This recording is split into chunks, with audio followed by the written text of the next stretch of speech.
പ്രിയപ്പെട്ട മുഅ്മിനീങ്ങളെ, അസ്സലാമു അലൈക്കും വറഹ്മത്തുള്ളാഹ്.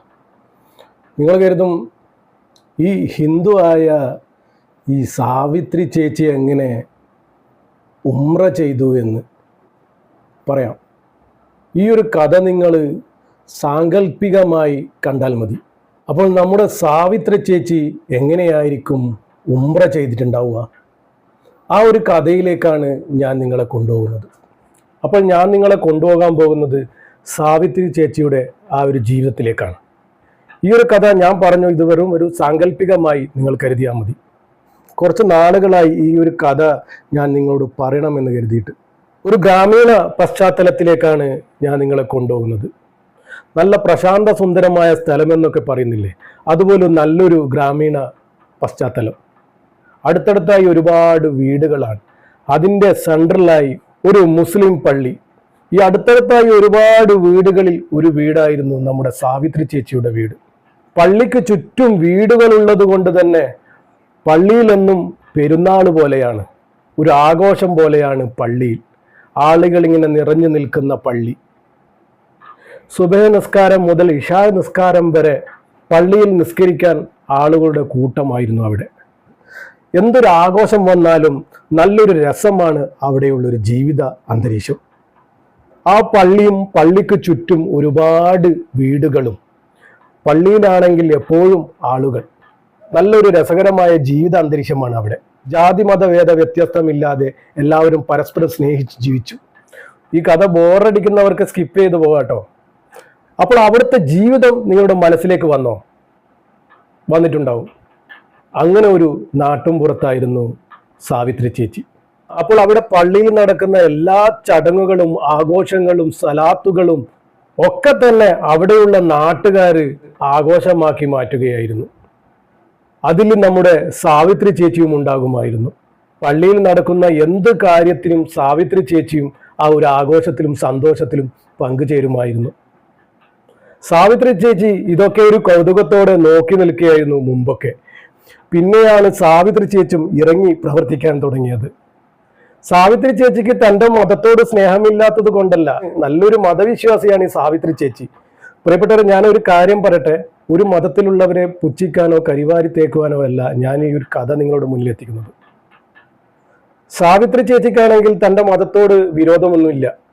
അതുകൊണ്ട് ഒരു മതത്തെയും ഞാൻ പ്രൊമോട്ട് ചെയ്യാനോ മതത്തിലേക്ക് കൊണ്ടുവരാനോ അതിനു വേണ്ടിയൊന്നല്ല ഈ വീഡിയോ. എല്ലാവരും അവരവരുടെ മതത്തിൽ വിശ്വസിച്ച് നല്ലൊരു വിശ്വാസിയായി വളരാൻ ശ്രമിക്കുക. നല്ലൊരു വിശ്വാസിയാകുമ്പോഴാണ് നല്ലൊരു മനുഷ്യനാകുന്നത്.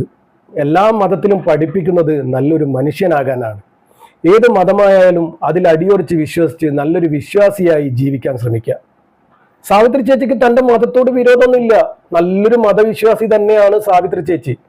പക്ഷേ എന്തോ സാവിത്രി ചേച്ചി ഇതൊക്കെ കണ്ട് സാവിത്രി ചേച്ചിക്ക് ഇസ്ലാം എന്ന ഈ മതത്തോട് ചെറുതായിട്ട് ഒരു സ്നേഹം തോന്നാൻ തുടങ്ങി. അങ്ങനെ സാവിത്രി ചേച്ചി നമ്മുടെ എല്ലാ ആഘോഷങ്ങളിലും സാവിത്രി ചേച്ചി പങ്കെടുക്കുകയും ആഘോഷിക്കുകയും ചെയ്യും. സാവിത്രി ചേച്ചിയാണെങ്കിൽ ആ വീട്ടിൽ നിന്ന് ആരും എതിർക്കാനും പോയിട്ടില്ല.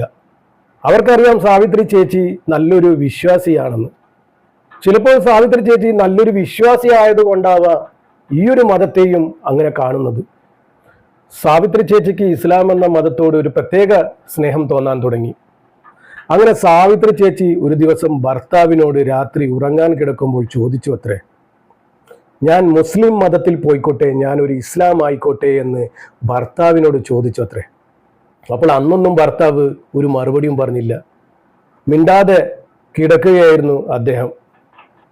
2-3 ദിവസം കഴിഞ്ഞ് വീണ്ടും ചോദിച്ചു, ഞാൻ ചോദിച്ചതിന് നിങ്ങൾ മറുപടി ഒന്നും പറഞ്ഞില്ലല്ലോ എന്ന്.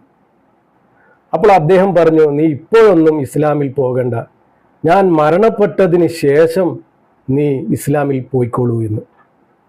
സാവിത്രി ചേച്ചി എതിർക്കാനൊന്നും പോയില്ല. സന്തോഷം തന്നെയാണ് സാവിത്രി ചേച്ചിക്ക്.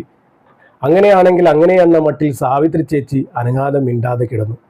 ഞാനിത് ചുരുക്കി പറയുന്നതാണ്. കുറേ കാലങ്ങൾ കഴിഞ്ഞ് സാവിത്രി ചേച്ചിയുടെ ഭർത്താവ് മരണപ്പെട്ടു.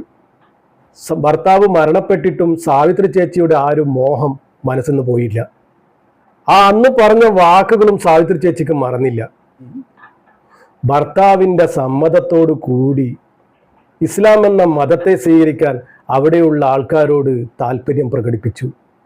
അങ്ങനെ അവിടെയുള്ള നാട്ടുകാരും പള്ളിക്കാരും ചേർന്ന് ഒരു യോഗം ചേർന്ന് സാവിത്രി ചേച്ചിയെ ഇസ്ലാമാക്കാനുള്ള കാര്യങ്ങൾ ചെയ്യാൻ തുടങ്ങി. അങ്ങനെ നമ്മുടെ സാവിത്രി ചേച്ചിയെ ഇസ്ലാമാക്കി. സാവിത്രി ചേച്ചി ഇസ്ലാമായി.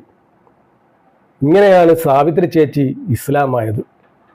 സാവിത്രി ചേച്ചി തൻ്റെ മതത്തെ വെറുക്കുകയോ മോശമായി കാണുകയോ ഇതുവരെ ചെയ്തിട്ടില്ല. ഇത്രകാലം ഹിന്ദുവായി ജീവിച്ച സാവിത്രി ചേച്ചി ഇനി അങ്ങോട്ട് ഇസ്ലാമായി ജീവിക്കാൻ പോവുകയാണ്.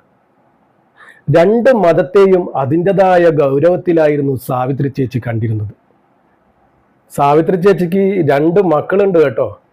2 മക്കളും എതിർപ്പൊന്നും പ്രകടിപ്പിച്ചില്ല. അച്ഛൻ പറഞ്ഞ വാക്ക് മക്കളോടും പറഞ്ഞിട്ടുണ്ടായിരുന്നു ഈ അമ്മ. അപ്പോൾ സാവിത്രി ചേച്ചി എന്തിനാ മതം മാറിയെന്ന് ചോദിച്ചാൽ നിങ്ങൾക്ക് എന്താണ് തോന്നുന്നത്? സാവിത്രി ചേച്ചി എന്തിനായിരിക്കും മതം മാറിയിട്ടുണ്ടാകുക? സാവിത്രി ചേച്ചിക്ക് തൻ്റെ മതത്തോട് വെറുപ്പോ വിരുദ്ധോഷമോ ഒന്നുമില്ല. ജീവിതത്തിന്റെ പകുതി ഭാഗം ഒരു മതമായി ജീവിച്ചു.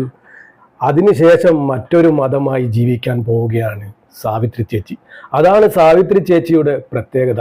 ഇങ്ങനെയും മനുഷ്യന്മാരും ഉണ്ട് എന്ന് ഞാൻ നിങ്ങൾക്ക് കാണിക്കാൻ വേണ്ടിയാണ് ഈ ഒരു കഥ ഞാൻ നിങ്ങളോട് പറഞ്ഞത്. അപ്പോൾ സാവിത്രി ചേച്ചി അങ്ങനെ ഉംറക്ക് പോയി. സാവിത്രി ചേച്ചി ഉംറ ഒക്കെ ചെയ്ത് ഇപ്പോൾ വീട്ടിലെത്തിയിരിക്കുകയാണ്.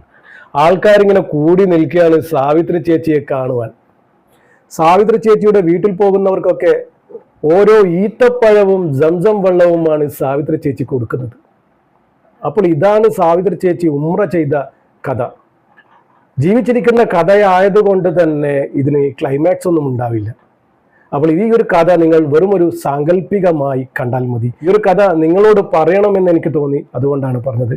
അപ്പോൾ അടുത്ത തന്നെ നല്ലൊരു വിഷയമായി വരാൻ പറ്റുമെന്നുള്ള വിശ്വാസത്തോട് നിർത്തുന്നു. അസ്സലാമു അലൈക്കും വറഹ്മത്തുള്ളാഹി.